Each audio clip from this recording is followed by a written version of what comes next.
जय श्री महाकाल। राधे राधे। आप सभी का बहुत बहुत स्वागत है हमारे YouTube चैनल भक्ति भागीरथी उज्जैन में।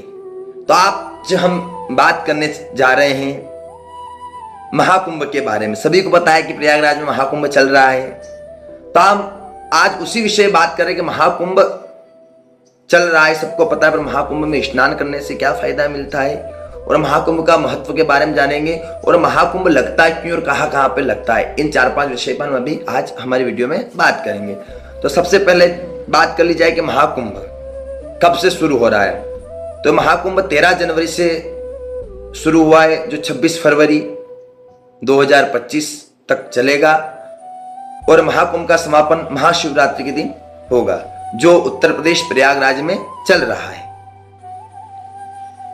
अब बात कर ली जाए कि महाकुंभ में स्नान करने का क्या महत्व है।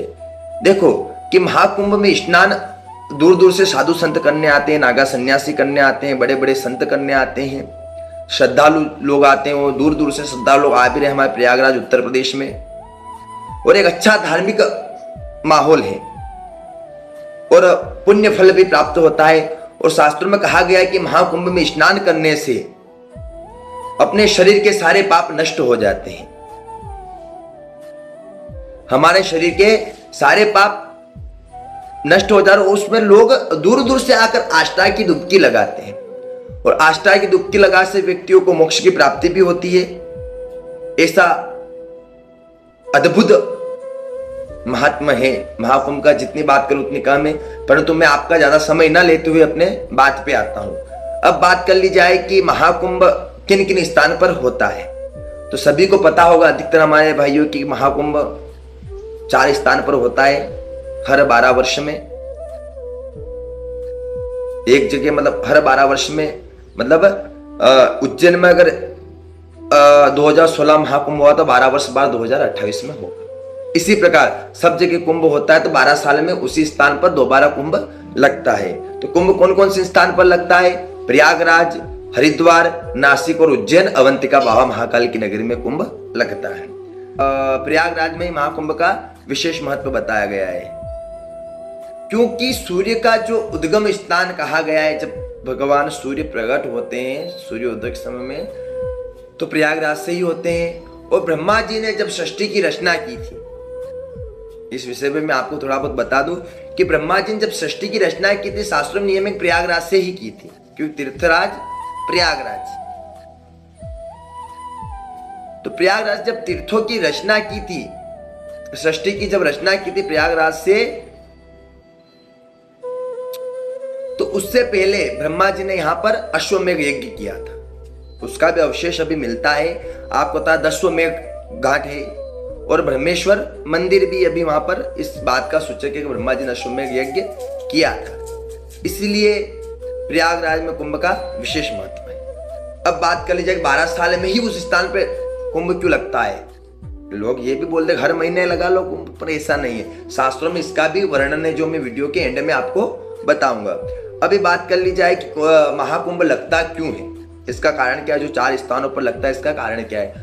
तो आप सभी ने समुद्र मंथन की कथा सुनी होगी। तो इस महाकुंभ के बारे में शास्त्रों और पुराणों में समुद्र मंथन की कथा मिलती है कि ऐसा कहा गया है कि जब दानवों और देवताओं के बीच में युद्ध हो रहा था, तब भगवान ने उनके बीच में संधि विच्छेद कराया।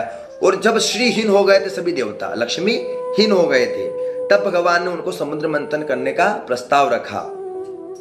तो असुरों और देवताओं के बीच में जब समुद्र मंथन हुआ,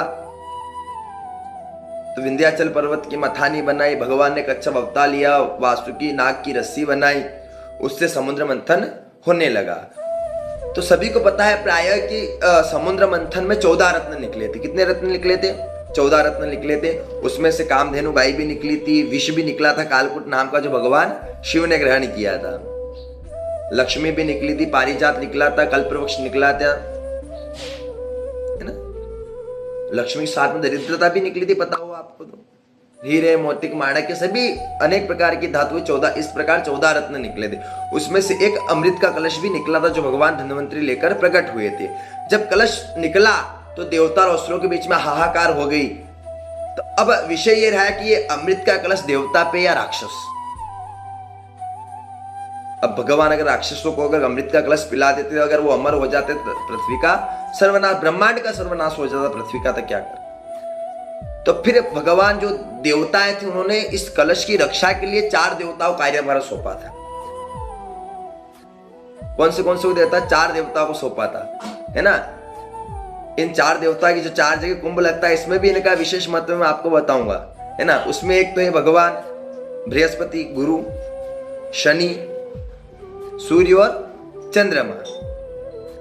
इन 4 को जब वो अमृत का कलश लेकर जा रहे थे तो 12 वर्ष तक देवता और राक्षसों में वो अमृत के कलश की छीना छिपटी हुई। कितने वर्ष तक हुई?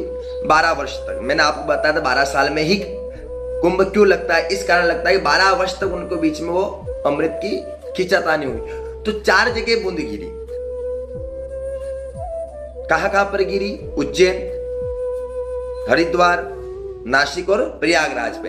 इन 4 जगह बूंद गिरी अमृत की, इसलिए चारों स्थानों पर महाकुंभ लगता है। 12 वर्ष में एक जगह स्थान पर लगता है, उसी स्थान पर फिर 12 वर्ष के बाद दोबारा लगेगा।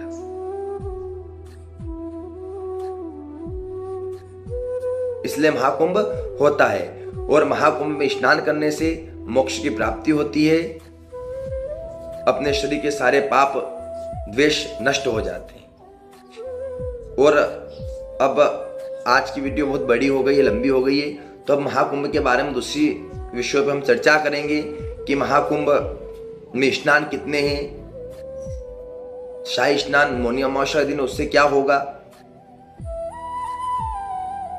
शाही स्नान में स्नान करने से क्या फल प्राप्त होता है, और इन सभी जो विशेष स्नान उनमें स्नान करने से क्या फल प्राप्त होता है, इन सभी के विषय में हम चर्चा हमारे दूसरी वीडियो में करेंगे। तभी तक के लिए जय श्री महाकाल, राधे राधे।